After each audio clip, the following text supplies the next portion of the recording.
ओम नमः शिवाय। ମୁଁ ଜ୍ୟୋତିର୍ବିଦ ରୁଦ୍ରପ୍ରସନ୍ନ ମହାପାତ୍ର ଭୁବନେଶ୍ୱର ଓଡ଼ିଶାରୁ କହୁଛି।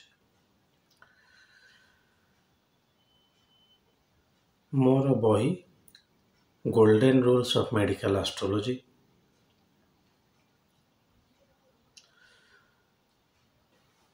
ଅଣ୍ଡର ପବ୍ଲିକେସନ୍ ଅଛି, ଅଣ୍ଡର ପ୍ରିଣ୍ଟିଂ ଅଛି। ପ୍ରାୟ ଆର ମାସ ବା ଜାନୁଆରୀ ମାସ 2025ରେ ସେଟା ବାହାରିଯିବ।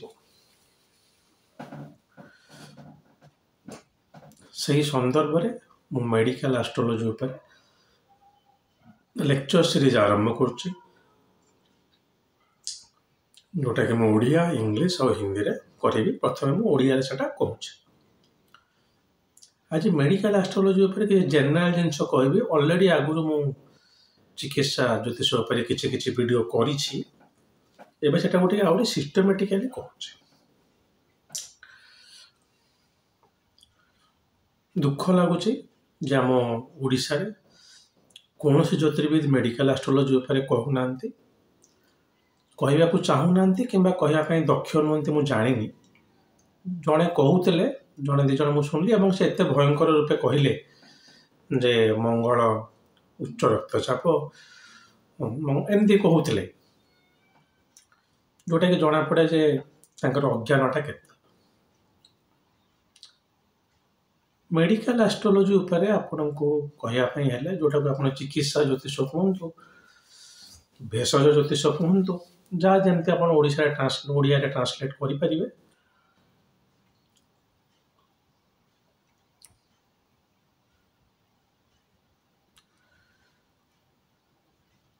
ଏଇଟା ହେଲା ଗ୍ରହମାନଙ୍କର ଜାତକରେ ସ୍ଥିତି ଦେଖିକି ସେଇ ଲୋକଟି ଏଇ ଜୀବନ କାଳରେ କ'ଣ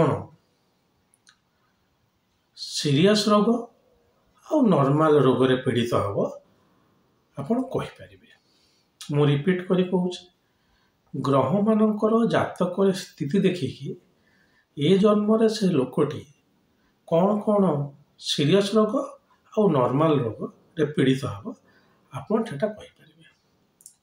ସିରିୟସ୍ ନର୍ମାଲଟା ଆଜ୍ଞା ମୁଁ କହିବା ଉଦ୍ଦେଶ୍ୟ ହେଲା କେଉଁ ରୋଗରେ ସେ ଲୋକର ଜୀବନ ପ୍ରତି ରିସ୍କ ଆସିପାରେ ଆଉ କେଉଁ ରୋଗଟା ସେ ଲୋକର ଜୀବନ ସାରା ରହିବ, କିନ୍ତୁ ସେ ରୋଗଟା ତାର କିଛି ବିଶେଷ ଅସୁବିଧା କରିବ ନାହିଁ। ଗୋଟା ସଡନ୍ ନିଧନ ପାଇଁ, ସେମିତି ତ 70-80 ବର୍ଷ ପରେ ଯେକୌଣସି ଯାହା ରୋଗ ଥିବ ବାହାରିବ, ମୁଁ ସେ କଥା କହୁନି। 60 ବର୍ଷ ପରେ ତ ନର୍ମାଲ ଜାତକ ଦେଖା ବି ଯାଏ ନା।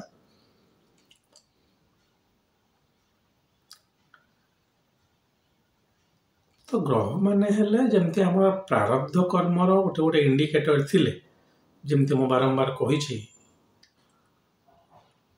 ମୋ ଲେକ୍ଚରରେ, ସେଇଭଳିଆ ଚିକିତ୍ସା ଜ୍ୟୋତିଷ କ୍ଷେତ୍ରରେ ଏଇ ଗ୍ରହ ଗୁଡ଼ାକ ଖାଲି ଇଣ୍ଡିକେଟର ହେଲେ ଯେ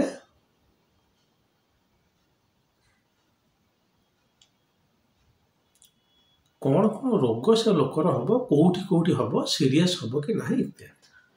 ଏଥିପାଇଁ କୌଣସି ଗ୍ରହ ସ୍ପେସିଫିକ୍ ଦାୟୀ ନୁହନ୍ତି। ଆପଣ କହିବେନି ଯେ ସୂର୍ଯ୍ୟ ଆପଣଙ୍କୁ ଏମିତି କରାଉଛନ୍ତି, ଚନ୍ଦ୍ର ଆପଣଙ୍କୁ, ନାଇଁ। ଆପଣ କ'ଣ ରୋଗ ଭୋଗ କରିବେ ସେଟା ଆପଣଙ୍କର ପ୍ରାରବ୍ଧ କର୍ମର ଫଳ ମାତ୍ର, ଆଉ କିଛି ନୁହେଁ। ଯେମିତିକି ଯଦି ଆପଣଙ୍କର ଚନ୍ଦ୍ର ଜାତକରେ ଖରାପ ଅଛି, ଆପଣ ମୁଁ କହିଥିଲି ଆଗରୁ ଆପଣ ମାଙ୍କ ପ୍ରତି କିଛି ଅତ୍ୟାଚାର କରିଛନ୍ତି, ସେଇ ଜିନିଷଟା ଯଦି ଚନ୍ଦ୍ର ଆପଣଙ୍କର ଜାତକରେ 6ଠ ଭାବରେ ଅଛି, 8ମ ଭାବରେ ଅଛି କିମ୍ବା ତା ଅଧିପତି ସହିତ ଯୁକ୍ତ ହେଇକି ଦୁଷ୍ଟ ହେଇକି ଅଛି, ସେ ରୋଗ ଦେବ। ଆପଣ ପୂର୍ବ ଜନ୍ମରେ କାହାକୁ ମାରିଛନ୍ତି, ଶତ୍ରୁ ଆପଣଙ୍କୁ ହଇରାଣ କରିଛନ୍ତି, ଆପଣ ତାଙ୍କୁ ବାଡ଼େଇଛନ୍ତି, ହଇରାଣ କରିଛନ୍ତି, କାଳ ଋଣ ନେଇକି ଫେରେଇ ନାହାନ୍ତି, ସେଇ ଋଣ ଗୁଡ଼ା ଆପଣ ରୋଗ ହିସାବରେ ଚୁକ୍ତା କରୁଛନ୍ତି। ସେଇଥିଲାଗି ଋଣ ଆଉ ରୋଗ ଆମେ 6ଠରୁ ଦେଖୁ। ଏକ୍ସେସିଭ୍ ହେଇଯାଏ ସେଟା ଆପଣଙ୍କୁ 8ମକୁ ପଳେଇବ।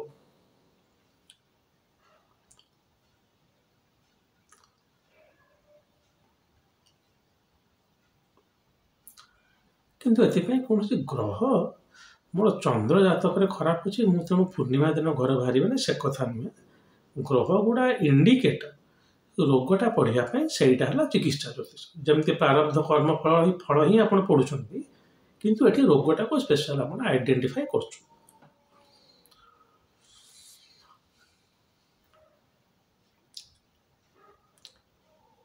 ये है मेडिकल एस्ट्रोलॉजी कौन। मेडिकल एस्ट्रोलॉजी संदर्भ में आपन जदि किसी पढ़िया को चाहते लिखा को चाहते मन रखि था इंग्लीश रे पढ़ाटा को आप मैंडेटरी। लोकल लैंग्वेज तो छाड़ू से ओडिया हो तेलुगु हो एत भल बही एत ना हिंदी रे भी एत भल बही बाहरी बाहरी एत भल नुहे भल जी बही गुड़ा प्राय आप देखिए इंग्लीश रे बाहरी 90% प्लस एवं बही छाड़ी दिंतु जहाँ भी किसी ट्रांसलेट हो जाऊे हिंदी की जहाँ भी कहतु जहाँ हो कि नहीं किंतु रिसर्च पेपरटा केमती पढ़े मेडिकल एस्ट्रोलॉजी रिसर्च पेपर गुड़ा सब इंग्लीश जर्नल जो है आपको यदि एक्सप्रेस स्टार्टर है मॉडर्न एस्ट्रोलॉजी है या आम प्लैनेट्स एंड फोरकास्ट है एस्ट्रोलॉजिकल मैगजीन है ये तो सब आपणकर ओपन एक्सेस जर्नल जो रहा इंस्टीट्यूशनल जर्नल नुहे से तो सब इंग्लीश से लिखा हो। तेणु मेडिकल एस्ट्रोलॉजी प्रथम रिक्वायरमेंट है कि आप इंग्लीशटा पढ़ी लिखि शिखे रिक्वायरमेंट मुझे कहूँ जदिव बाध्यतामूलक नुहे। द्वितीय रिक्वायरमेंट मेडिकल एस्ट्रोलॉजी कौन आपण मानकर ह्यूमन बायोलॉजी उपरे नॉलेज थी दरकार। गोटे बहुत बड़ कॉन्फ्रेंस में अटेंड करूली भल भल स्पीकर से जेन्युइन कॉन्फ्रेंस मो ना नौनी कारण मुझे कहूँ जाऊँ टिके हुए तो अड़ हो पारे लीडिंग एस्ट्रोलॉजर जड़े से कहू कहीदे लिभरटा है मनुष्य एपटे बाँ पटे गोटे जगह देखते डॉक्टर थे प्रोफेशन जन डॉक्टर से कहले ना आज्ञा लिभरटा एपटे से कहीदे एडजस्ट कर मोटामोटी ये जेहेतु से गोटे गुरु श्रेणी ज्योतिष थे तेणु किसी कहले किंतु यही असुविधा ह्यूमन बायोलॉजी नॉलेज न थाए खाली ज्योतिष नॉलेज नहीं कि आपण मेडिकल एस्ट्रोलॉजी करेंगे ना आप संस्कृत यूनिवर्सिटी ज्योतिष पढ़ी मेडिकल एस्ट्रोलॉजी आपंपाई नुह मुझे डिमोटिवेट करूना आगुआ सतई दूची जे यही असुविधार आप सम्मुखीन हेबे। ऑन दी कंट्रारी जो मैंने मो भाया नॉन संस्कृत बैकग्राउंड रू जमती human biology biological anthropology post graduation करी को मैंने मेडिकल पढ़ी +3 साइंस पढ़ी +2 साइंस मुझे कहबी कारण बेसी बायोलॉजी न था +3 साइंस CBZ नहीं कि पढ़ी ह्यूमन बायोलॉजी पे नॉलेज अच्छी से मैंने ज्योतिषटा को ब्लेंड करिकी मेडिकल एस्ट्रोलॉजी परफेक्ट लोग नले नुआ नुआ रोग एक्जाक्ट एक्यूरेट लोग कौटी हुए आम कहीपर ना जदि ह्यूमन बायोलॉजी आम नॉलेज ना।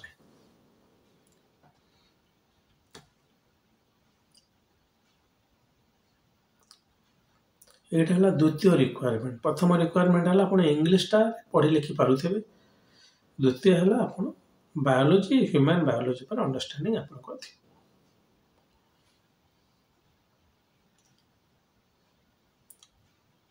तृतीय रिक्वायरमेंट है आपणकर जो क्रिस्टाल रिमेडी हो मो रुद्राक्ष कथा कहूना जेमस्टोन कथा कहूना क्रिस्टाल कथा कहूँ क्रिस्टाल रिमेडीटा को भल कि जानी थे जदिव रुद्राक्ष भी जानिले भल जेमस्टोनटा नुहे क्रिस्टाल गुड़ा बेसिकली विभिन्न हिलिंग प्रॉपर्टीज क्रिस्टाल रो अछि। हेमोग्लोबिन कमी जाउछि ब्लड स्टोन पिंधंतु किंबा ब्लड स्टोनटा पानी रे पकई पियंतु इंप्रूव करिवे।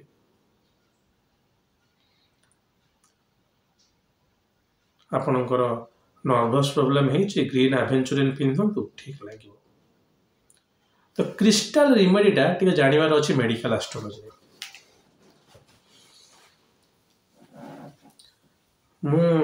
आप इंग्लिश बही देखिपे मो पछरे मु ऑलरेडी मेडिकल एस्ट्रोलॉजी बही लिखी जोटा कि पब्लिश हो मुझे ओपन कैमरा आगे भी देखेबी after publication. Human biology post graduation करी ब्लड सेंट्रीफ्यूजन हेमोग्लोबिन मापिबा ह्यूमन जेनेटिक्स पढ़ा Indian Council of Medical Research ICMR कि मानिमान से सहित किसी दिन सर्वे रही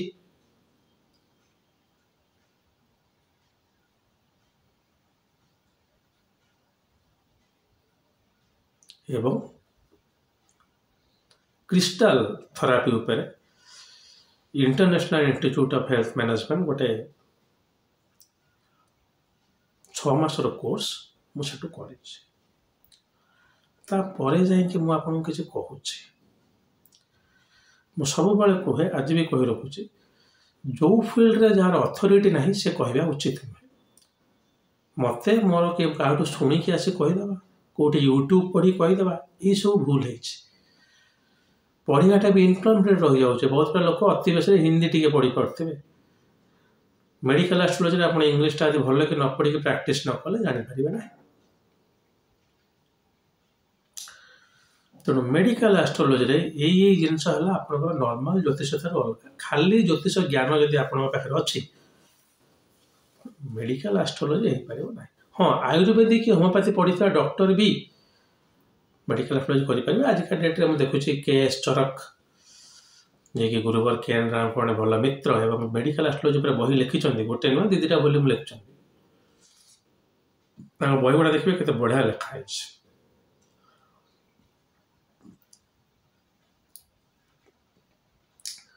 आप देखिए मेडिकल एस्ट्रोलॉजी गुड़ा सब फरेन अथर लिखिं फरेन अथर मैंने मेडिकल एस्ट्रोलॉजी भल रिसर्च कर एटा है गोटे जगह जोटा कि हिंदू एस्ट्रोलॉजी आउ वेस्टर्न एस्ट्रोलॉजी मेडिकल एस्ट्रोलॉजी उपरे से रिसर्चटा माने सेम फील्ड से जमी कहते रोगर कौन कौन ये हम आम भी करुवा किसी एस्ट्रोलॉजर से मेडिसिन बैकग्राउंड रू भी तेणु मेडिकल एस्ट्रोलॉजीटा आपंकर गोटे साइंस तो नुहे गोटे कंप्लीट गोटे आउ टिके मोर दैन दैट आप प्योर साइंस टाक जानवे बायोलॉजी तापर एस्ट्रोलॉजी ताकू ब्लेंड करेंगे आउ क्रिस्टाल रिमेडी गुड़ा बेसिकली देवे कार्मिक रिमेडी तो ये जगह विशेष फलप्रद हेनी तथा मुझे नुहे बोली कार्मिक रिमेडी डेफिनेटली करते एक्सरसाइज है ये बेसिकली क्रिस्टाल रिमेडीज है आप मेडिकल एस्ट्रोलॉजी बेस्ट तेणु जो जो लोक मैंने संस्कृत बैकग्राउंड रू नहांती किंबा बायोलॉजी बैकग्राउंड रू अच्छंती इंजीनियरिंग नुहे मात्र कह रखु इंजीनियरिंग बैकग्राउंड नुहे +2 साइंस होते भी नुहे क्रिस्टाल उपरे भल नॉलेज अच्छी से मैंने ही मेडिकल एस्ट्रोलॉजी बुझीपारे प्रैक्टिस करें किसी कहीपर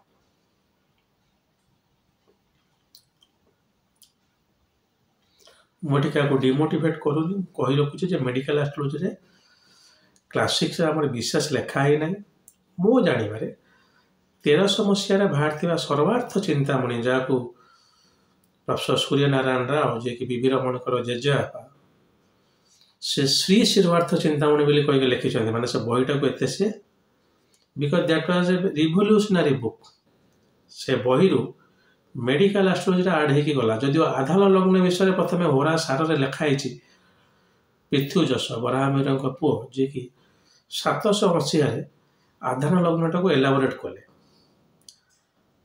आधार लग्न माने पेट भितर पिलाटा थिला बेले केमिति आमे जानिबा जे को से डेवलप करूछि it is from conception to foetus जेम टैनन कर गोटे बही अच्छी कंसेप्शन टू फिटस पढ़ुली जोटा कि तो सहीटा केमी हुए ग्रह मान मंगल कौ मसरे आसो कौ मसरे चंद्र आसो सेटा जदिव था कि कौ रोग हम गोटे लोक को कौ प्लानेटरी कॉम्बिनेशन देखा पड़ो सेटा श्री सर्वार्थ चिंतामणि एलाबोरेट है जगन्नाथ भासी जे कि प्राय 1985 रु चली गले नॉर्थ इंडियन जड़े लोक सी मेडिकल एस्ट्रोलॉजी पर प्रथम गोटे भल पायोनियरिंग रिसर्च करते बही मेडिकल एस्ट्रोलॉजी आज भी अवेलेबल जमती हरदेव शर्मा त्रिवेदी बोली जे कि विश्व विजय पंचांगर प्रोपागेटर सी जमी प्रथम फाइनेंशियल एस्ट्रोलॉजी पर बही लिखते से मेडिकल एस्ट्रोलॉजी स्पेशलाइज करते बोधे जगन्नाथ दासी बीबी रमण भी मेडिकल एस्ट्रोलॉजी पर बही लिखि ना बोधे माने मोर मन पड़े ठीक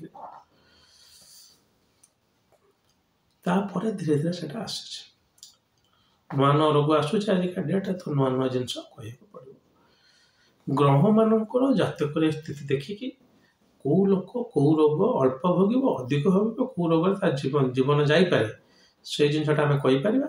ଆମେ ଡାକ୍ତର ନୁହେଁ। ଏଇ ରୋଗ ଆପଣଙ୍କର ସିରିୟସ୍ ହେବାର ଅଛି ଡାକ୍ତରଙ୍କ ପାଖକୁ ଯାଆନ୍ତୁ ଏତିକି ତ କହିହେବ। ସାର୍ ମୋର ହାର୍ଟ ପ୍ରୋବ୍ଲେମ୍ ହେଇପାରେ ଆଜ୍ଞା। ସୂର୍ଯ୍ୟ ଦ୍ୱାଦଶରେ ଅଛି ୱିକ୍ ଅଛି ଏବଂ ଚନ୍ଦ୍ର ଜାତକରେ ବହୁତ ଖରାପ ବ୍ଲଡ଼ ପ୍ରେସର ହେଇଗଲା।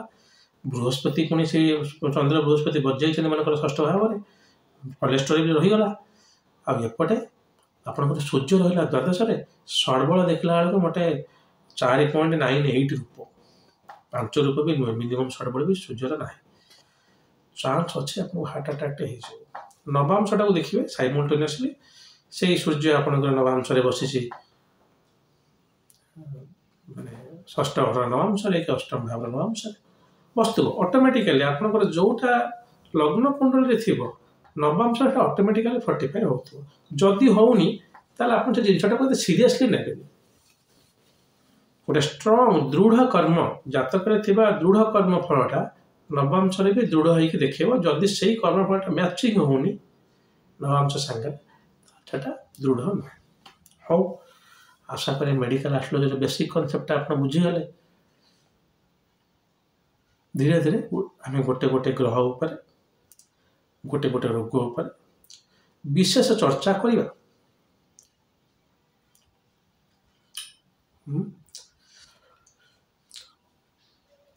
ମୁଁ କହୁଥିବା ସବୁ ଜିନିଷ ଖାଲି ଗୋଟେ ବିବରଣୀ ମୁଁ ଦେଉଛି। ଏଠି ମୁଁ କିଛି ପ୍ରେସ୍କ୍ରାଇବ୍ କରୁନାହିଁ ବା ଆପଣଙ୍କୁ କିଛି ଲିଖିତ ହିସାବରେ କହୁନି ଯେ ଆପଣ ମୋ କଥା ଶୁଣିକି ନିଜେ ନିଜ ରୋଗ ଦେଖିବା ଆରମ୍ଭ କରିବେ।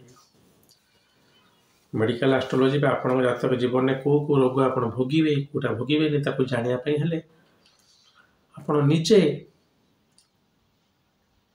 ଜୀବନରେ ଜଣେ ଜ୍ୟୋତିର୍ବିଦଙ୍କ ଦ୍ୱାରସ୍ଥ ହୁଅନ୍ତୁ। ସେ ଆପଣଙ୍କୁ କହିପାରିବେ ଯାହାକୁ ଆପଣ ଦେଖାଉଛନ୍ତି ଜାତକ। ହଉ ଆଜି ପାଇଁ ଏତିକି। ଭିଡ଼ିଓଟି ଦୟାକରି ଟିକେ ସେୟାର କରିଦେବେ।